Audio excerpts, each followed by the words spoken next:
فرمانے مصطفیٰ صلی اللہ علیہ وآلہ وسلم، میں سب سے پہلے قبر سے نکلوں گا جب لوگ اٹھائے جائیں گے۔ میں ان کا قائد ہوں گا جب وہ بارگاہ خدا میں پیش ہوں گے۔ میں ان کا خطیب ہوں گا جب وہ خاموش رہیں گے۔ ان کی شفاعت کروں گا جب وہ گرفتار بلا ہوں گے۔ میں انہیں خوشخبری سناؤں گا جب وہ خوف زدہ ہوں گے۔ سبحان اللہ۔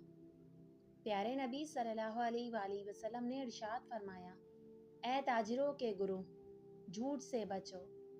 نبی کریم صلی اللہ علیہ وآلہ وسلم نے ارشاد فرمایا، جو شخص رات بھر بیمار رہا اور صبر کر کے اللہ تعالیٰ کی رضا کا طالب ہوا تو وہ شخص گناہوں سے ایسے پاک ہو جائے گا جیسے کہ اپنی پیدائش کے وقت تھا۔ سبحان اللہ۔ پیارے نبی صلی اللہ علیہ وآلہ وسلم نے فرمایا، بے شک جو امانت دار نہیں اس کا کوئی دین نہیں۔ جو شخص رسول اللہ صلی اللہ علیہ وآلہ وسلم پر جھوٹ باندھے اس کا گناہ کس قدر ہے۔ حضرت علی رضی اللہ تعالیٰ عنہ سے روایت ہے کہ نبی کریم صلی اللہ علیہ وآلہ وسلم نے فرمایا، میری طرف جھوٹ منسوب نہ کرنا، کیونکہ جو مجھ پر جھوٹ گڑے گا وہ آگ میں ڈالا جائے گا۔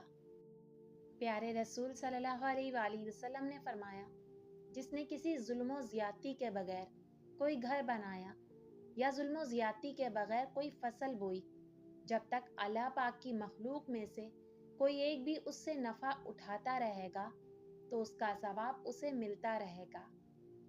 حضرت عبداللہ بن عمر رضی اللہ تعالیٰ عنہ سے روایت ہے کہ رسول اللہ صلی اللہ علیہ وآلہ وسلم نے فرمایا، جب کوئی جھوٹ بولتا ہے تو جھوٹ کی بدبو کی وجہ سے رحمت کا فرشتہ 1 میل دور چلا جاتا ہے۔ اللہ پاک ہمیں جھوٹ کی نحوست سے بچائے، آمین۔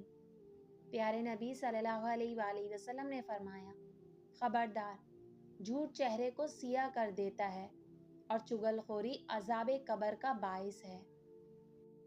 جس گناہ سے انسان پر لعنت ہوتی ہے وہ ہے جھوٹ۔ جس گناہ سے دنیا ہی میں پکڑ ہوتی ہے وہ ہے ظلم۔ جس گناہ سے رزق تنگ ہو جاتا ہے وہ ہے زنا، اور جس گناہ سے دعائیں قبول نہیں ہوتی وہ ہے حرام کمائی۔ اللہ پاک ہمیں ان تمام برے کاموں سے محفوظ رکھے، آمین۔ نبی کریم صلی اللہ علیہ وآلہ وسلم نے فرمایا، جب بندہ کوئی گناہ کرتا ہے تو اس کے دل پر ایک سیاہ نقطہ لگا دیا جاتا ہے۔